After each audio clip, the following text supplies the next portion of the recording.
Olá, pessoal.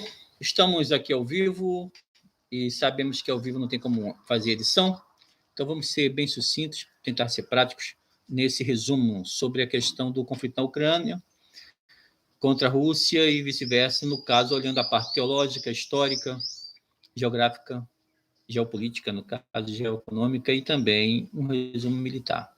Tentarei ser bem sucinto nessa questão, mas primeiro hoje é 8 de março, eu quero homenagear todas as mulheres e também dedico essa transmissão às mulheres, seu dia, bem como ainda a questão militar, então a todos os militares também do Brasil. Um pequeno resumo do militarismo do Brasil, das Forças Armadas Brasileiras, já que há muito meme sobre a qualidade das Forças Armadas do Brasil. Quero dizer que o Exército Brasileiro é o 10º ou o segundo melhor das Américas, perdendo apenas para os Estados Unidos, é o segundo, no caso, é o 10º de todo mundo, em questão de quantidade de poder de fogo, são os melhores soldados selva do mundo. Nossa Marinha é uma das melhores, uma das poucas que tem porta-aviões ou porta-helicópteros, bem como com a chegada dos submarinos que estão chegando agora novos de caça Maitá e dos mísseis que estão sendo fabricados pelo próprio Brasil, e ainda a questão dos helicópteros HC e do novo helicóptero também, e avião de transporte, no caso também, o HC-90, e os helicópteros novos também estão chegando. Então, irá modernizar muito a Marinha Brasileira. Ainda temos, no caso, a Força Aérea Brasileira, que do hemisfério sul do globo, ela é a melhor, ok? E a 16ª mundial. Então, não estamos tão aquém como o pessoal fala, brinca e faz memes na internet. Agora vamos entrar na questão, no caso, do conflito lá na Ucrânia. Queremos dizer o seguinte, que existe uma visão tanto geopolítica, geoeconômica, e como professor de teologia há bastante tempo, formado pela FACETEM, também quer dizer o seguinte, que existe também princípios bíblicos para o que está acontecendo, e ainda veremos isso também nessa live.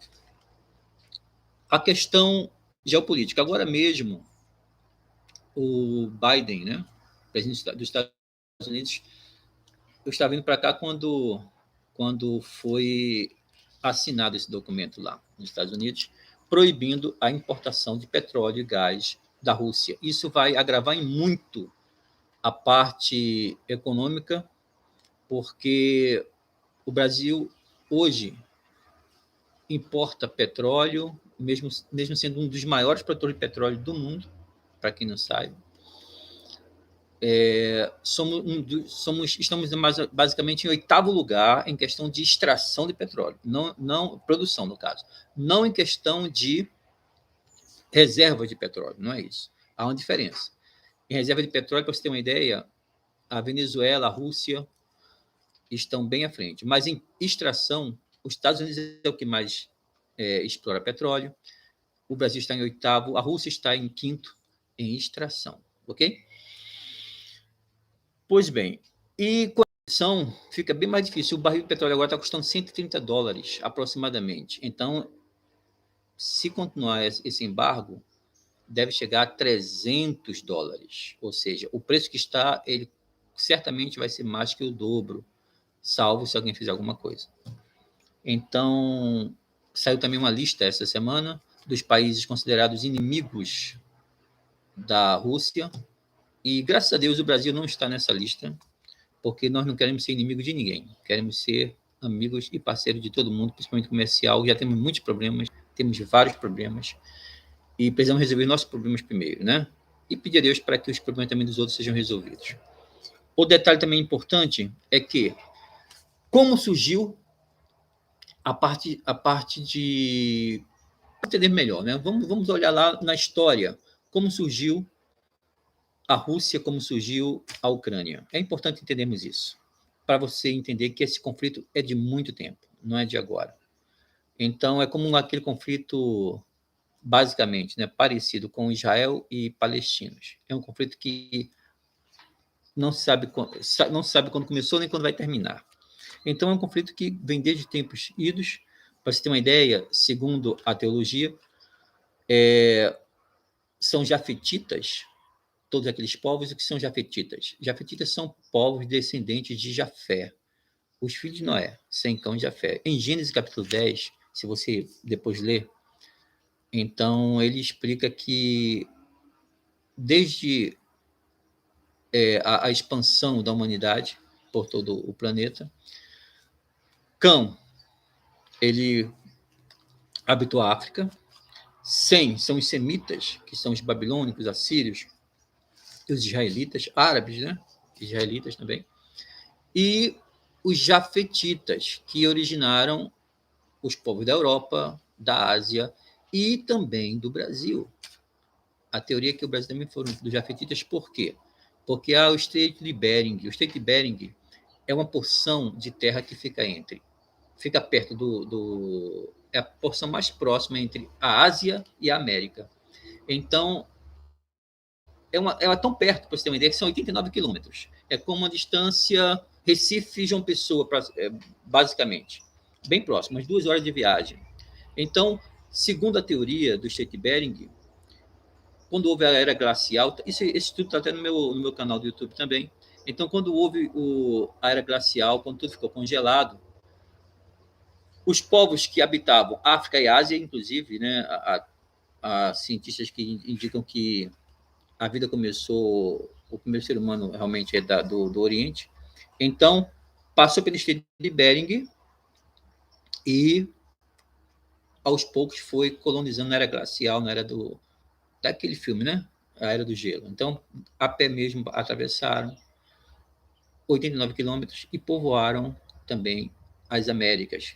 Depois, quando outros jafetitas, os portugueses e os espanhóis chegaram nas Américas, já havia índios, já haviam astecas, já haviam povos habitando que teriam vindo também descendentes de jafetitas. Então, é uma guerra entre jafetitas. Sem contar ainda o seguinte, que os vikings, também, povo também que originou também a Rússia, também eram jafetitas. Ok? Então, de qualquer maneira, teologicamente, são descendentes de Jafé. Outra coisa, depois também, que os vikings chegaram ali, também vieram czares russos, também tomaram isso em 900, antes do ano 1000, 980 e alguma coisa. Também os russos também invadiram aquela área, depois de vários povos habitarem. E aí é onde há vamos dizer, a reivindicação russa de que aquela terra é deles. Isso eu digo em questão da Ucrânia e também da área logo ao sul da Ucrânia, que também vamos falar um pouco também sobre ela, que a origem também de toda essa guerra também está ali. Então, há essa reivindicação da Rússia, porque em 900 e pouco nós colonizamos, mas eles são todos o mesmo povo e se espalharam ali, e depois houve a tomada, né, da Crimeia. Por que há essa tomada da Crimeia? Porque esses próprios russos, eles também colonizaram, para você ter uma ideia, colonizaram também uma parte do Havaí, uma parte dos Estados Unidos, bem costeiro pelo Índico, pelo Pacífico, perdão. Então, o que acontece? Mas com a distância, Cuba, todas essas ilhas, eles também foram colonizando, mas pela distância, eles começaram a deixar de lado e concentrar apenas na Ásia. Logo depois, fizeram isso também com a Crimeia. Pela distância também que aconteceu, eles também largaram a Crimeia, mas sabendo que todos os portos da Rússia, olha, para você ter uma ideia, a Rússia é como falei, um dos maiores produtores de petróleo, de gás, de energia, e carvão, mineral, outras coisas. Mas ele não possui portos. Isso é um dos motivos para a invasão, tá? Não possui portos de águas quentes, só portos de água gelada. O que significa isso? As águas congelam, os mares congelam naquela área, né? Bem perto da Sibéria, por ali, então se congela tudo. O Alasca, inclusive, foi também da Rússia. Vendeu depois para os Estados Unidos. 89 quilômetros de distância só. E congela toda aquela área, dando impossibilidade de tanta produção escoar. Então, deixou-se também ali pela Crimeia, que tem um mar de águas quentes, né? também vamos ver isso depois. E esse mar de água quente tem seus portos.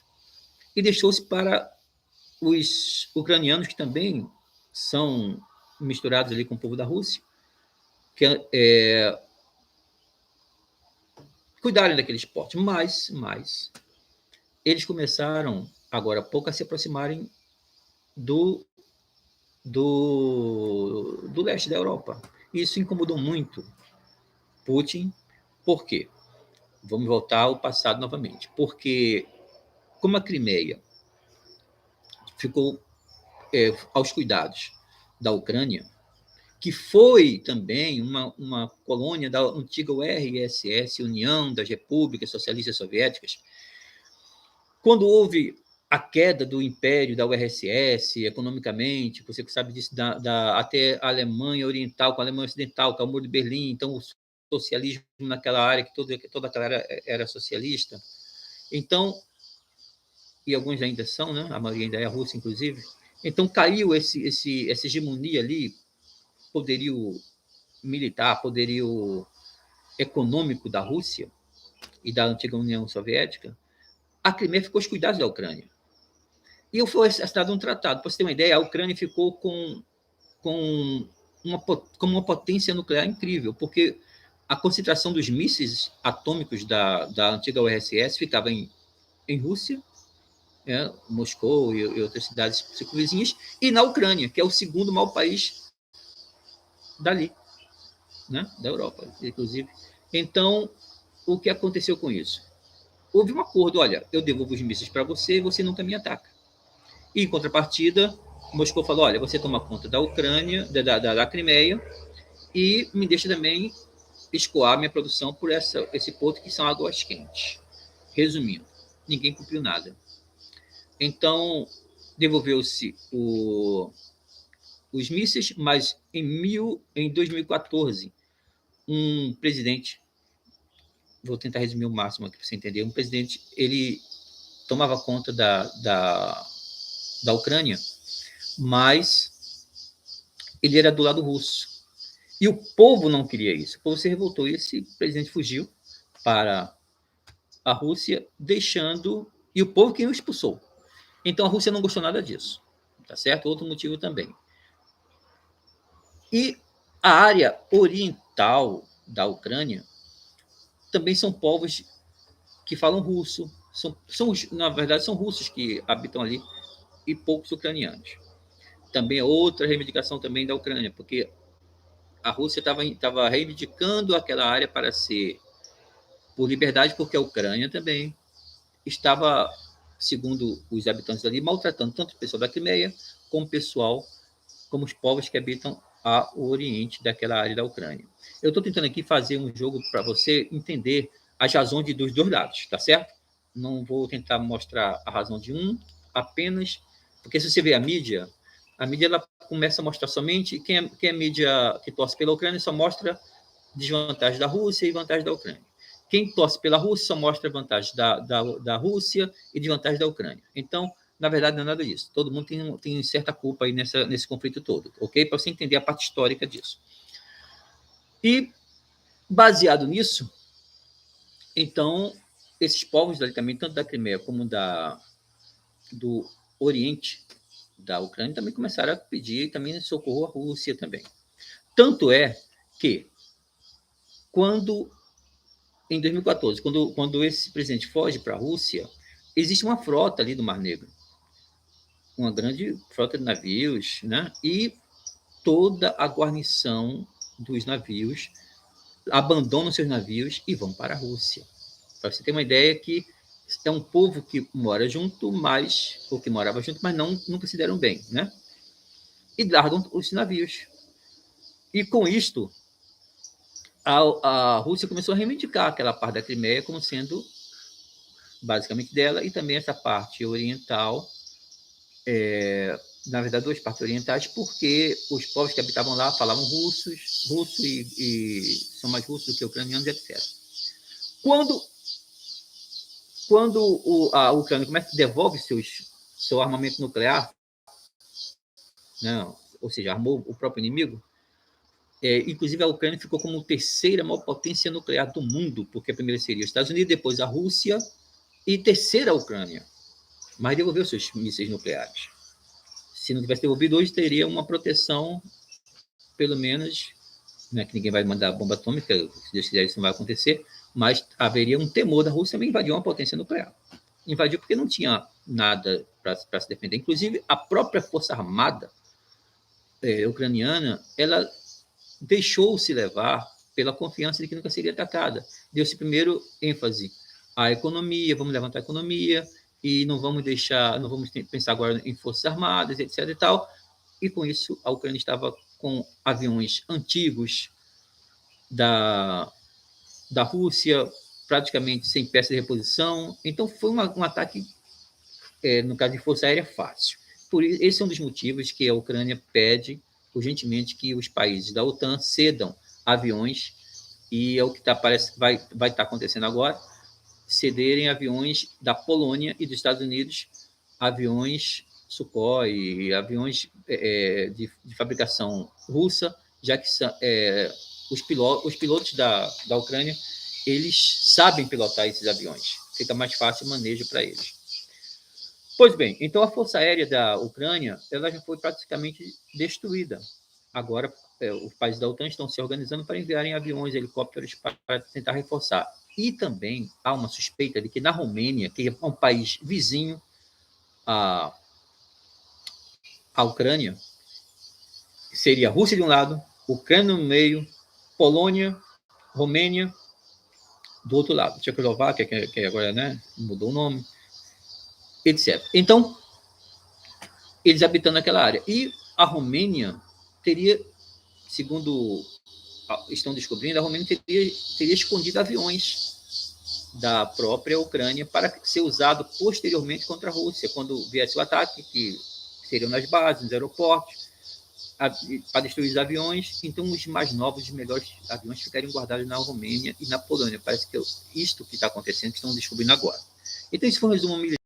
Agora tem um detalhe pior ainda sobre o resumo militar, até fiz aqui a anotação. Existem armamento nuclear. E isso é muito sério. Por quê? Porque agora há essa ameaça de alguém falar assim, olha, eu tenho coragem de apertar o botão. Aí passa de uma situação de que ninguém nunca faria uma guerra nuclear, passa para uma fase superior. Qual seria essa fase? Olha, um dia vamos ter essa guerra. Um dia alguém vai apertar esse botão. Pode ser eu. É isso que fica pairando no ar. Né? E para você ter uma ideia, aquela bomba que explodiu em Hiroshima e Nagasaki, fez aquela catástrofe toda, não se compara com a destruição que uma bomba só nuclear, a Tsar da Rússia, ela é 3.000 vezes mais poderosa do que aquela de Hiroshima e Nagasaki. 3.000 vezes. Ah, mas isso é muita coisa. Você não viu nada ainda. E existe agora uma bomba que está sendo fabricada. Os Estados Unidos falam que a Rússia já possui, inclusive, pasmem, um míssil, né? Um torpedo que pode ser lançado só por submarinos, que ele tem a capacidade, depois eu falo para vocês como é que é o nome, etc., mas ele tem a capacidade de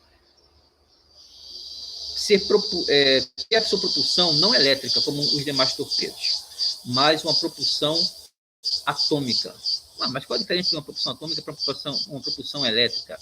Para você ter uma ideia, a elétrica acaba a energia a certa hora, mas pilhas atômicas de urânio, baterias de urânio, elas têm duração de 20 anos. Sim, o que significa? Lançando um torpedo, ele viaja, ele já tem capacidade, ou está em término, né, ou está em teste, essa arma, ele tem a capacidade de viajar do Ártico, atravessar todo o Atlântico, ou do Ártico, atravessar todo o Índico, e para o país que ele quiser. E ainda fica ali 20 anos, escondidinho, pronto para explodir. Então, há muita tecnologia que eu não quero nem entrar em detalhes sobre isso, mas o limite para que a Rússia pudesse apertar o botão atômico. Existe um documento feito em 2021 e que existem 4, no parágrafo 19, se não falha a memória, quatro respostas que a Rússia poderia dar em caso de um ataque, uma resposta nuclear. Dentre elas, né, está até mesmo um grande exército se reunindo contra ela. Não precisava nem ser atacada de forma, vamos dizer, forma com bombas atômicas, com bombas nucleares. Então, esse documento foi feito em 2021. Ou seja, se a OTAN reuniu um grande exército ali perto para pensar em invadir, ela pode, segundo esse documento dela, apertar o botão e mandar todo mundo para o espaço. Não é claro que teria revide, etc. e tal, mas são documentos que dão moral ao Putin e falam assim, olha, se tentar vir contra mim, eu tenho documentos, no meu país é independente e eu posso, pelo documento, apertar o botão. E não, nem tentem. Como exclusão aérea, que foi pedida pela Ucrânia, que os aliados, né, da OTAN não quiseram, etc. e tal, bloquear todo o espaço aéreo da Ucrânia, pensando nos mísseis nucleares da Rússia. E, ao mesmo tempo, esses embargos que estão sendo orquestrados pelos Estados Unidos e pela OTAN não afeta somente a Rússia, afeta o mundo todo, porque hoje o mundo é globalizado. O que é um mundo globalizado? O mundo globalizado é um mundo que, se você pegar uma pecinha de dominó, mexer com ela aqui, naquela série de botões de dominó, né, de peças de dominó, uma vai derrubando a outra. Então, ou seja, alguém batendo a asa aqui incomoda do outro lado do mundo. Está tudo interligado, está tudo globalizado. A economia, a internet. Hoje o mundo é global, é globalizado, é uma coisa só, mesmo que haja vários países. E isso, inclusive, esse pensamento de ser um povo só, um mundo só, é também uma parte também escatológica. O que é escatológica? É o estudo das coisas futuras que a Bíblia também fala. Que haveria um tempo em que tudo seria unido por um líder mundial que não se sabe ainda o nome dele, lógico, mas é chamado na Bíblia de o anticristo. Então, o anticristo seria um líder mundial que dominaria o mundo todo pela força e pela diplomacia ao mesmo tempo e conseguiria dominar o mundo todo. Quando estava na Guerra Fria, né, dois escritores, Tim LaHaye e Beverly LaHaye, eles falavam muito a questão teológica sobre a questão do anticristo, era uma escola dispensacionalista. O que é uma dispensacionalista? Uma escola dispensacionalista teológica. É uma escola que divide a era teológica em dispensações. Mas, sendo como for, eles pregavam que a Rússia traria o anticristo, uma guerra fria entre Rússia e Estados Unidos, uma guerra armamentista. É o que está iniciando-se agora novamente. E por estar havendo aquela guerra armamentista, eles sugeriram que o anticristo seria da Rússia, coisa que eu não creio muito, mas isso sou eu, ok? É uma questão pessoal. Mas eu também coloco isso também para que você entenda. Então, por estar num sistema, num contexto de Guerra Fria naquela época, de 1960, 1970, nessa faixa aí, 66, né, os crises dos mísseis da Rússia, lá em Cuba. Então, havia essa interpretação bíblica de que, será alguém da Rússia, etc. O Gorbachev até tinha um sinal na testa, né, e falava que é o sinal da testa da besta, mas não é nada disso, não foi que o homem morreu e não era besta nenhuma. Era um coitado ébrio, né? Mas, voltando aqui à situação da Ucrânia, então, essa guerra é antiga, né? Não é de agora. Clãs dominaram ali, clãs da Rússia, que invadiram aquela área naquela época, dos russos, e depois foram trocando de poder, como nós já vimos, até chegar no povo atual. E os povos atuais, por causa da Crimeia e por causa do Oriente daquele país, a Ucrânia, eles estão degradando essas posições. Então, é bom, realmente, que o Estado brasileiro fique neutro nisso, possa ajudar da forma que puder ajudar a um e a outro, no que precisarem, mas sem, vamos dizer, sem declarar nada contra ninguém, para que não haja também. Já somos um pouco tão sofridos, né? Depois dessa pandemia toda aí, nossa economia parece que nunca seremos roubados eternamente, né? Fomos roubados desde que chegaram aqui os portugueses, nossa economia foi roubada, tudo foi roubado, e até hoje nosso ouro foi roubado, nossas reservas foram roubadas, reserva de ouro, de madeira, de cana-de-açúcar, e hoje vão roubar mais o quê? Vão continuar roubando a vida toda? Então, é bom que realmente a gente possa prosperar, crescer, ser também uma potência que temos capacidade para isso. Pois bem, continuando. Então, a história fala sobre isso, né? Então, da Segunda Guerra para cá, não houve mais um conflito que o Brasil tivesse entrado, né? A única guerra que o Brasil entrou foi a Segunda Guerra Mundial, que terminou em 1945, com a explosão das bombas atômicas em Hiroshima e Nagasaki. Então, nós somos um povo pacífico, não somos um povo de estar guerreando com ninguém. É bom realmente mantermos essa linha de pensamento. Porém, vem outro país aí que também está intervindo nessa questão, apoiando a Rússia. E quem é? A China. Então, tanto a Rússia como a China são países comunistas e eles se aliam até pela ideologia que eles têm. E a Rússia foi quem passou essa ideologia. Os russos estudavam o Mao Tse Tung, uma vez, que é o grande líder da implantação do comunismo lá na China. Ele uma vez se hospedou na Rússia e os cientistas não falaram nada para ele, mas alimentavam bastante ele e recolhiam as suas fezes para fazer exames para ver se tinha uma coisa diferente nela, que aquele homem era especial. Então, há essa psicose deles nessa questão de um super líder, né? Eles querem um super líder. Isso também é um terreno para a chegada também do anticristo. Outra questão também foi Lenin, né? Lenin, se você for lá na Rússia hoje, Lenin foi um grande líder socialista e implantador do comunismo na Rússia. Ele foi embalsamado. E se você chegar lá hoje na Rússia, você vai ver lá aquele czar lá deitado, praticamente, vamos dizer assim, não houve desfiguração nenhuma dele, completamente bombado.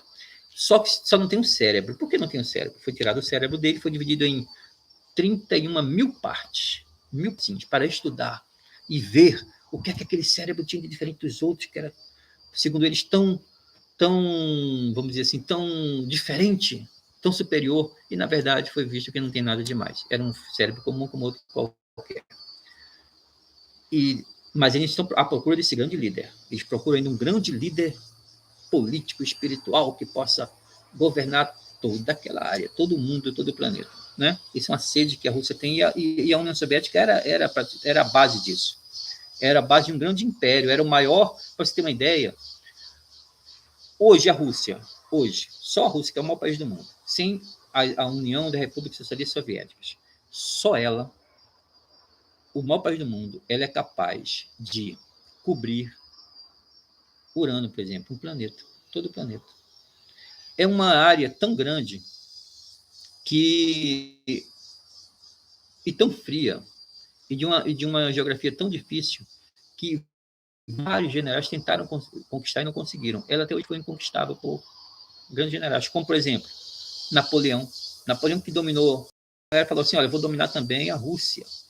E partiu para dominar a Rússia, com um grande exército. E o que é que eles faziam? O que é que os russos faziam? Eles queimavam as plantações, queimavam tudo e deixava tudo arrasado, para que o grande exército de Napoleão, quando chegasse, não encontrasse nada, nem comida, nem água, nem nada. E assim o exército foi caindo, foi perdendo componentes. E chegou o grande inverno, chamado por alguns de General Inverno. E esse inverno também começou a dizimar mais ainda o exército de Napoleão. Tanto que soldados napoleônicos, a história conta isso, que eles abriam os cavalos mortos de frio e entravam dentro dos cavalos para se aquecerem de tanto frio que é.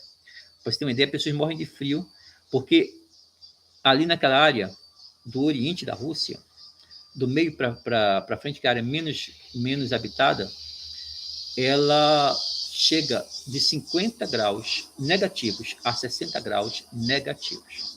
Tá certo? Então, isso é um resumo geográfico e histórico daquela área ali. E, para você ter uma ideia, essa bomba, né, que tem como nome Poseidon, essa bomba atômica que está sendo construída, que já está construída, está em teste, ela pode ser chamada de status meia dúzia, status 6, bomba do juízo final ou Poseidon, que tem combustível atômico e pode ficar 20 anos ali paradinha no mar, beirando uma cidade que queira destruir. Ela, sendo detonada, ela levanta ondas, presta atenção, não são de 5 metros, nem são de 50 metros, mais de 500 metros de altura. Então, ela provoca tsunamis de 500 metros de altura para destruir cidades, varrer, até que encontre montanhas maiores do que 500 metros. E não somente a altura da onda, que você pode contar como destruidora, ela ainda é uma onda radioativa. Ela mata por afogamento, por destruição, claro, 500 metros de água numa velocidade terrível, ainda totalmente radioativa, que matará por anos ali, né? Então, é uma coisa é muito séria para pensar. E a Bíblia fala em Mateus 24 que, quando ouvires falar de guerra, rumores de guerras, terremotos em vários lugares, nação contra nação, reino contra reino, não vos assusteis. Não é o fim, é o princípio das dores. Jesus falando para os apóstolos sobre isso, Mateus capítulo 24. Então, estou resumindo aqui basicamente toda essa questão. E para encerrar com a questão econômica, a Rússia ela produz o petróleo, que aumentando muito pode aumentar a fome no mundo todo, porque tudo depende do petróleo para transporte, para aquecimento, etc. Mas também a Ucrânia ela é uma das maiores produtoras do mundo de trigo, o que também aumentará o preço também do pão e etc. Resumindo, é um conflito que já traz fome, é uma guerra que já traz fome para o mundo todo. E os cavaleiros do Apocalipse, eles são guerra, fome, peste e o inferno os seguia. Então, após guerra, sempre segue a fome.